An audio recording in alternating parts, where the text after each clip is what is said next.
Students, ये complex number chapter का second lecture है। इसमें सबसे पहले देखेंगे आर्गेंट प्लेन क्या होता है। That is Argand plane, Argand plane and complex plane क्या होता है। A plane having a complex number assign to each of its point is called the complex plane और आर्गेंट प्लेन। तो सिंपल सा है, जिस प्लेन में हम कॉम्प्लेक्स नंबर को डिनोट करते हैं उसे हम कहते हैं आर्गेंट प्लेन। अब यहाँ पर ये देखें, हमने ये Z1, Z2, Z3 और Z4 कॉम्प्लेक्स नंबर ले लिया, इसे हम डिनोट करेंगे अब कॉम्प्लेक्स प्लेन में, आर्गेंट प्लेन में। तो यहाँ पर देखिए एक्स एक्सिस को हम कहेंगे रियल एक्सिस और वाई एक्सिस को कहते हैं इमेजिनरी एक्सिस। इससे अब जो हम Z1 को डिनोट कर रहे थे 2 + 3 आयोटा आता है, 2 के लिए ये आ जाएगा आपका राइट साइड, दैट इज़ 1 और 2 और 3 + 3 आयोटा आता है। अब बढ़ जाएंगे 1 2 3, ये पॉइंट आ गया आपका Z के लिए और इसके करस्पॉन्डिंग जो आर्गेंट प्लेन में जो कोऑर्डिनेट आ गया 2,3 विच इज़ Z1 आ गया। ओके, 2,3 अगर ये कोऑर्डिनेट आर्गेंट प्लेन में आए तो इसे हम कहेंगे 2 + 3 आयोटा कहेंगे। उसी तरह Z2 देखिएगा तो ये फर्स्ट कोऑर्डिनेट में लाई कर रहा है यहाँ Z1। Z2 को देखिएगा -1 + 2 आयोटा, तो -1 के लिए हम यहाँ लेफ्ट गए -1 और +2 आयोटा 1 और 2, ये आ गया आपका -1 + 2 आयोटा। ओके, अगर इसके करस्पॉन्डिंग जो आर्गेंट प्लेन में कोऑर्डिनेट हो गया -1, 2, ये Z2 को डिनोट कर रहा है, ये सेकेंड कोऑर्डिनेट में आ गया। इसी ढंग से हम Z2 और Z3 और Z4 को हम यहाँ डिनोट कर लेंगे। नेक्स्ट आ गया एक कॉम्प्लेक्स नंबर ले लिया हमें x + आयोटा y, तो ये आर्गेंट प्लेन में एक पॉइंट को डिनोट करेगा, that is point P x, y आ गया। अब यहाँ से P से जब हम अगर परपेंडिकुलर ड्रॉ करेंगे तो हम ये कह सकते हैं OM x आ जाएगा और PM y आ जाएगा। ओके, जब PGT अप्लाई करेंगे तो OP का वैल्यूज आ जाएगा √x² + y² आ गया। और हम ये कॉम्प्लेक्स नंबर है, इसका जो मॉडुलस होता है वो √x² + y² होगा। तो OP जो डिनोट करेगा वो मॉडुलस ऑफ Z को डिनोट करेगा। नेक्स्ट आया था polar representation of A complex number. अब ये हमारा कॉम्प्लेक्स नंबर है x + आयोटा b, अब आयोटा y, यहाँ पर हम OP फाइंड कर लेंगे, that is modulus of Z आ जाएगा।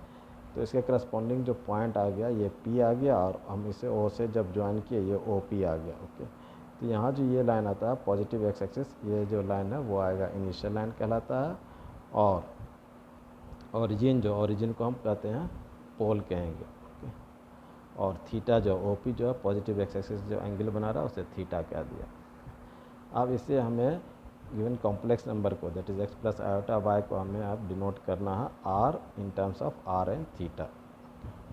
तो थीटा क्या है, be the angle which OP makes with the positive direction of x axis. अब P जो आ जाएगा r, theta is called the polar coordinate of the point P आ जाएगा, polar coordinate of the point P ये कहलाएगा। Hair origin is called the pole and positive direction of x axis is called the initial line. अब यहाँ पर देखेंगे ये right angle triangle हमने consider किया OMP, OM आ जाएगा x और PM आ गया y आ गया। ओके, तो यहाँ पर अब देखेंगे थीटा ये है तो sine theta is equal to perpendicular upon hypotenuse y/r, यहाँ से y आ गया r साइन थीटा, और cos theta is equal to x/r, तो x is equal to r cos theta आ जाएगा। तो z is equal to x + iota y है, इससे हम r और थीटा के टर्म्स में एक्सप्रेस करेंगे तो ये आ जाएगा x को लिखेंगे r cos theta plus iota r sin theta, r common ले लेंगे cos theta plus iota sin theta आ जाएगा। यही इसका कहलाएगा पोलर फॉर्म कहलाएगा। ओके, यहाँ जो हम थीटा को कहते हैं वो आर्गूमेंट ऑफ Z और इसे डिनोट करते हैं इस ढंग से, और r जो होता है वो मॉडुलस ऑफ Z को डिनोट करता है। तो पोलर फॉर्म में हमें पहले r फाइंड करना रहता है और थीटा फाइंड करना रहता है। ओके, अगर थीटा का वैल्यू जो है वो आ गया ग्रेटर देन -π लेस देन और इक्वल टू π है, तो उस थीटा को हम कहेंगे प्रिंसिपल आर्गूमेंट कहेंगे, प्रिंसिपल आर्गूमेंट। अब प्रिंसिपल आर्गूमेंट फाइंड करने के जो मेथड हैं तो z is equal to a + iota b ले लिया, a + आयोटा b। अब इसका हमें फाइंड करना है आर्गूमेंट, तो tan alpha is equal to formula हम यूज़ करेंगे मॉडुलस ऑफ b/a, ये आ जाएगा। उसके बाद देखेंगे कि ये गिवन कॉम्प्लेक्स नंबर किस क्वाड्रेंट में लाई कर रहा है। अगर फर्स्ट क्वाड्रेंट में लाई कर रहा है तो थीटा आ जाएगा अल्फ़ा के बराबर, theta is equal to alpha.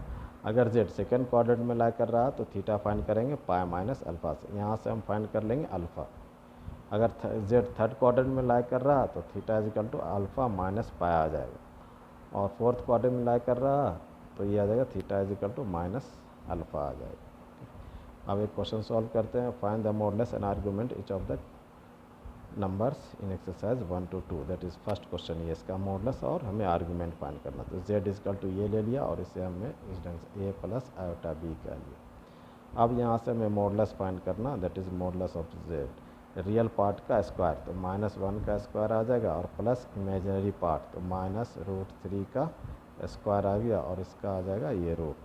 Now which is equal to -1 का स्क्वायर 1 आ जाएगा और प्लस -√3 का स्क्वायर ये 3 आ गया, विच इज़ इक्वल टू √4 का वैल्यू आ गया 2 आ गया। अब आर्गुमेंट फाइंड करने के लिए हम सबसे पहले फाइंड करेंगे tan अल्फ़ा। tan अल्फ़ा के लिए जो फार्मूला होगा b/a आ जाएगा, which is equal to b आ गया -√3 that is imaginary part, a आ गया रियल पार्ट दैट इज़ -1 और इसका मॉडुलस ले लेंगे विच इज़ इक्वल टू √3 आ जाएगा and which is equal to √3 और √3 को 10 के फॉर्म में हम लिखेंगे tan 60 के लिए दैट इज़ 10π/3 आ गया। अब tan alpha is equal to 10π/3 है, देयरफॉर हम लिखेंगे अल्फ़ा इज इक्वल टू π/3। अब अल्फ़ा फाइंड करने के बाद हम देखेंगे z किस क्वाड्रेंट में लाई कर रहा है। तो यहाँ क्लियरली है, since z lies in third quadrant, third quadrant में लाई कर रहा है, देयरफॉर हम ये कहेंगे that is argument of z which is equal to theta और थर्ड क्वाड्रेंट में होता है pi minus alpha minus pi. Alpha के लिए ले लेंगे हम π/3 और माइनस पाई आ जाएगा, एलसीएम लेके सॉल्व करेंगे तो -2π/3 आ गया। इस ढंग से हम आर्गुमेंट और मॉडुलस फाइंड कर लेंगे।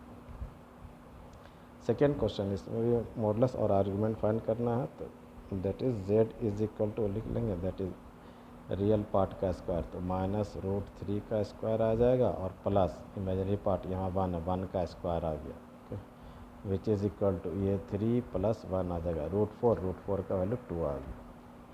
अब हम इसके बाद फाइंड करेंगे tan अल्फ़ा। tan अल्फ़ा का वैल्यू होता है b/a का मॉडुलस ले लेंगे। b हमारा इमेजिनरी पार्ट यहाँ 1 और a -√3 है, विच इज़ इक्वल टू 1/√3 आ गया, विच इज़ इक्वल टू 10π/6 आ गया। Therefore alpha is equal to π/6 आ जाएगा। तो यहाँ से अल्फ़ा फाइंड कर लिया। अब लिखेंगे, अब देखेंगे ये z किस क्वाड्रेंट में है। तो यहाँ देखिएगा रियल पार्ट निगेटिव है तो यहाँ से हम ये जाएंगे, यहाँ जाएंगे और इमेजिनरी पार्ट पॉजिटिव है तो यहाँ आ गया, सेकेंड क्वाड्रेंट में आ गया। अब यहाँ लिखेंगे since z lies in second quadrant,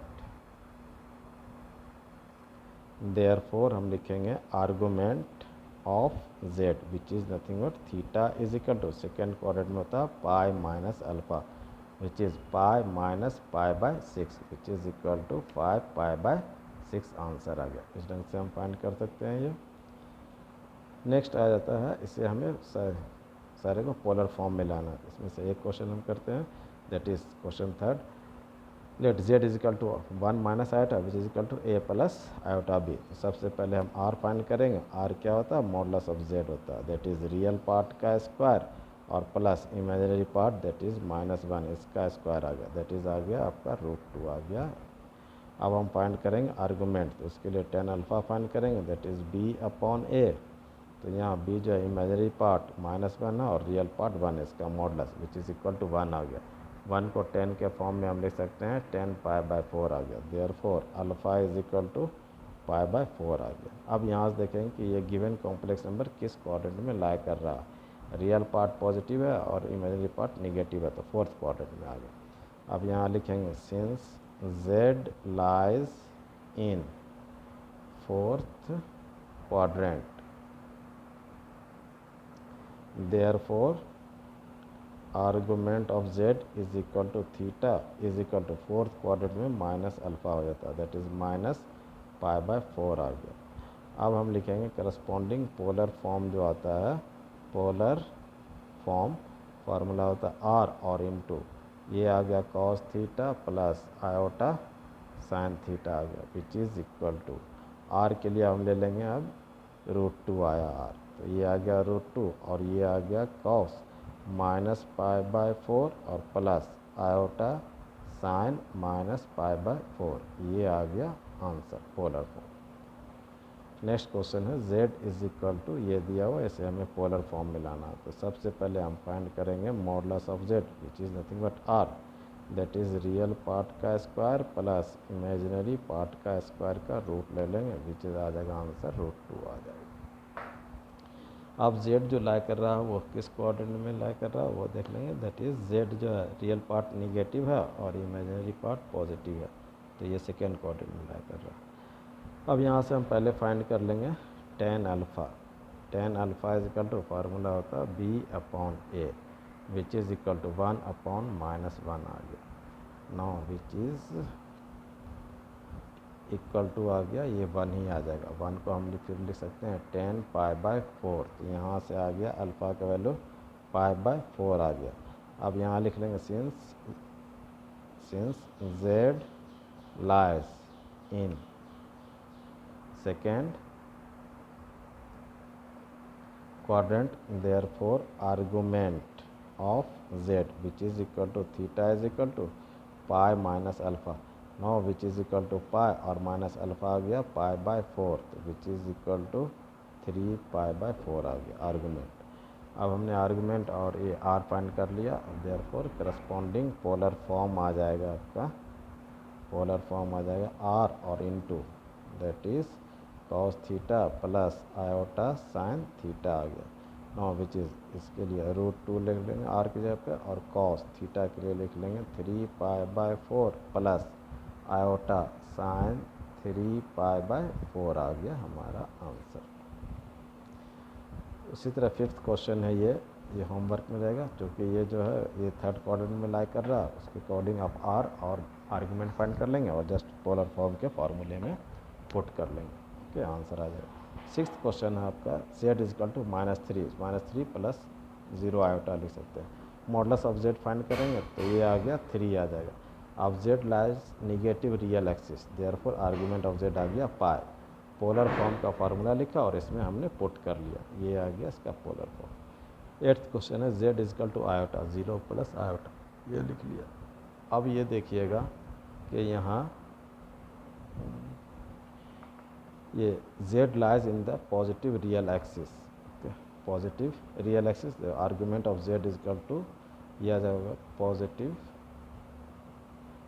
positive imaginary axis आएगा, पॉजिटिव इमेजिनरी एक्सिस आ जाएगा यहाँ, positive imaginary axis, therefore argument of theta, argument of z which is theta is equal to π/2 आ गया। सो पोलर फॉर्म लिख लेंगे और इसमें जस्ट पुट कर लेंगे, ये आ जाएगा करस्पॉन्डिंग पोलर फॉर्म आ गया। ये सेकेंड लेक्चर कंप्लीट हो गया।